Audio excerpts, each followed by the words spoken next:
جہاں جہاں قرآن میں نماز ادا کرنے کا ذکر آیا ہے وہاں وہاں اس کو قائم کرنے کا ذکر ہے، یعنی کہ والمقیمون الصلاۃ واقیموا الصلاۃ واقاموا الصلاۃ۔ جہاں جہاں مصلین صرف آیا ہے وہ صرف منافقین کے لیے آیا ہے جو نماز کو پڑھتے ہیں۔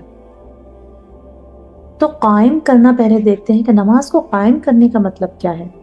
قائم ایکچولی قیام، اس کا مطلب ہوتا ہے کسی چیز کی حفاظت اور نگہبانی کرنا، کسی کام کا پختہ ارادہ کر لینا، مضبوطی سے اس پہ ڈٹے کھڑے رہنا۔ سبحان اللہ۔ تو یقیمون الصلاۃ جب آیا ہے اس کا مطلب ہے کہ اس میں بہت ساری چیزیں آ جاتی ہیں، ہم موٹی موٹی 10 چیزیں سے پڑھ لیتے ہیں۔ سب سے پہلے نماز پر کامل ایمان رکھنا کہ میں جو بھی کر رہا ہوں اللہ سبحانہ تعالیٰ کے لیے کر رہا ہوں، میں جو نماز پڑھ رہا ہوں وہ اللہ کی عبادت ہے، اللہ سے ملاقات ہے۔ نمبر 2، وقت کی پابندی کرنا، نماز کو وقت پر ادا کرنا، جیسا کہ حدیث ہے کہ رسول اللہ صلی اللہ علیہ وسلم سے حضرت عبداللہ بن مسعود نے فرمایا کہ کون سا عمل اللہ کے نزدیک سب سے زیادہ افضل ہے؟ آپ صلی اللہ علیہ وسلم نے فرمایا اول وقت پر نماز کی ادائیگی، الصلاۃ لوقتہا۔ حضرت عائشہ رضی اللہ تعالیٰ عنہ فرماتی ہیں میں نے اپنی زندگی میں رسول اللہ کے سوائے 2 مرتبہ کہ کبھی نماز اول وقت کے بعد پڑھتے نہیں دیکھا۔ اور اسی طرح کسی نے حضرت عائشہ رضی اللہ تعالیٰ عنہ سے سوال کیا کہ رسول اللہ صلی اللہ علیہ وسلم گھر میں کیا کرتے تھے؟ حضرت عائشہ فرماتی ہیں رسول اللہ گھر میں ہوتے تو گھر والوں کی خدمت میں لگے رہتے، لیکن جیسے ہی نماز کا وقت ہوتا تھا وہ ہم سے ایسے الگ ہو جاتے جیسے ہمیں جانتے ہی نہیں۔ تو نماز کو وقت پر ادا کرنا بہت زیادہ ضروری ہے۔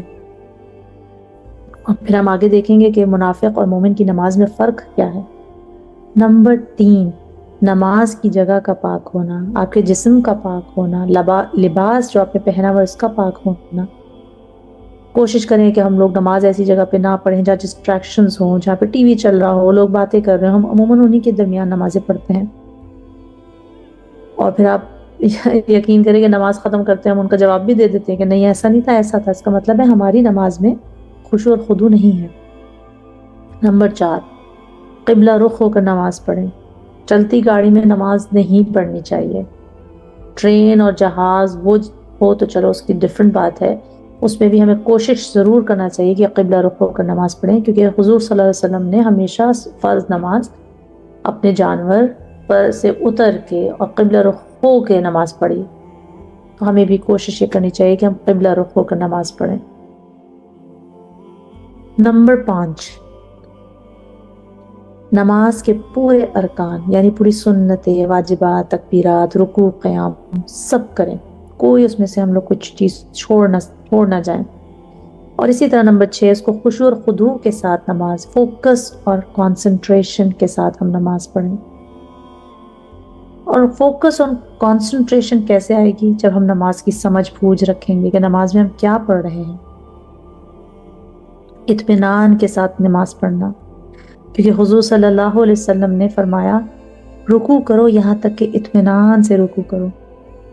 حضرت ابو قتادہ رضی اللہ تعالیٰ عنہ سے روایت ہے کہ نبی کریم صلی اللہ علیہ وسلم نے فرمایا سب سے برا چور وہ ہے جو اپنی نماز کی چوری کرتا ہے۔ تو صحابہ نے عرض کیا یا رسول اللہ کوئی شخص اپنی نماز کی چوری کیسے کرتا ہے؟ فرمایا اس کے رکوع اور سجود پورے نہیں کرتا، اور دوسری حدیث میں فرمایا وہ رکوع اور سجدوں میں اپنی کمر سیدھی نہیں کرتا۔ تو اس سے یہ پتہ چلا کہ ہمیں اطمینان سے اپنی نماز کو ادا کرنا چاہیے، اور یہ قیام کرنے میں آتا ہے۔ آپ کو پتہ ہے کہ حضرت علی رضی اللہ تعالیٰ عنہ وضو کرتے وقت کانپتے تھے۔ صحابہ کرام نے ان سے پوچھا کہ آپ کانپتے کیوں ہیں؟ حضرت علی رضی اللہ تعالیٰ عنہ نے فرمایا میں اللہ سے ملاقات کرنے جا رہا ہوں، میں کس ہستی سے ہم کلام ہونے جا رہا ہوں تو میں کانپوں نا۔ سبحان اللہ۔ اللہ سبحانہ تعالیٰ نے فرمایا ہے قد افلح المؤمنون، ایک اور جگہ فرمایا سورہ المؤمنون میں الذین هم فی صلاتهم خاشعون والذین هم علی صلاتهم صلواتهم یحافظون، کہ قد افلح المومنون، وہی لوگ فلاح پا گئے جنہوں نے اپنی نماز میں خشوع دکھایا اور جنہوں نے اپنی نماز کی حفاظت کی، اور یہ ساری چیزیں نماز کی حفاظت میں آتی ہیں۔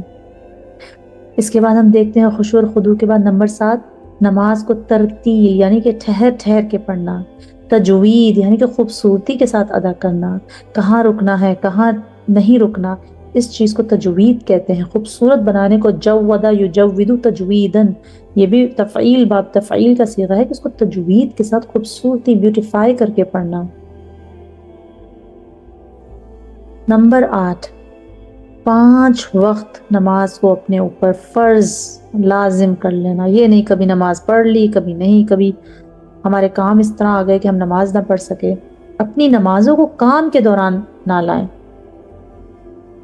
اپنی نمازوں کو کام کے دوران بلکہ نہ لائیں، کام کو دو نمازوں کے اکارڈنگلی ایڈجسٹ کریں کہ میں فجر کے بعد یہاں جاؤں گی، میں عصر کے بعد یہ کروں گی، میں ظہر کے بعد یہ کروں گی۔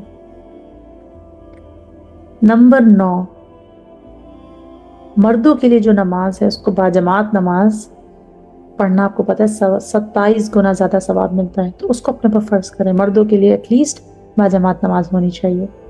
نمبر 10، جو سب سے امپورٹنٹ ہے، وہ نماز کے بعد نماز کو قائم کریں۔ کیا مطلب؟ کہ نماز ہماری ایک تربیت ہے، ہاؤ ٹو لیو لائف۔ جو نماز کے اول وقت میں پابند ہو جائے گا وہ دنیاوی کاموں میں بھی پنکچوئل ہو جائے گا۔ جو نماز میں صفائی ستھرائی کا خیال رکھے گا وہ نارمل زندگی میں بھی صاف ستھرا رہنے کا عادی ہوگا، کیونکہ 5 وقت ہمیں اگر صاف ستھرا رہنا ہے، ہم سے اسمیل نہ آئے، ہمارے کپڑے گندے نہ ہوں، ہماری جگہ پاک ہو۔ اسی طرح جو 5 وقت کا نمازی ہوگا یعنی فجر اور عشاء بھی وقت پہ پڑے گا تو وہ تو automatically early to bed early to rise, جو آج کل ہمارے ڈاکٹرز بھی کہتے ہیں اور سائنس بھی یہی کہتی ہے کہ early to bed early to rise health کے لیے بہت بینیفیشل ہے۔ اسی طرح جو صف بنانے کا قائل ہوگا وہ نارمل زندگی میں بھی بہت اپنی صفوں کا قائل ہوگا، پارکنگ کرتے وقت اپنی گاڑی کو بالکل صحیح صف میں کھڑا کرے گا، چیزوں کو صف میں رکھنے کی عادت ہوگی، بکھری بھی نہیں ہوں گی چیزیں۔ تو الحمدللہ یہ نماز ہمارے لیے بہت بہت بہت زیادہ فائدہ مند ہے، ہماری تربیت کے لیے لائف میں۔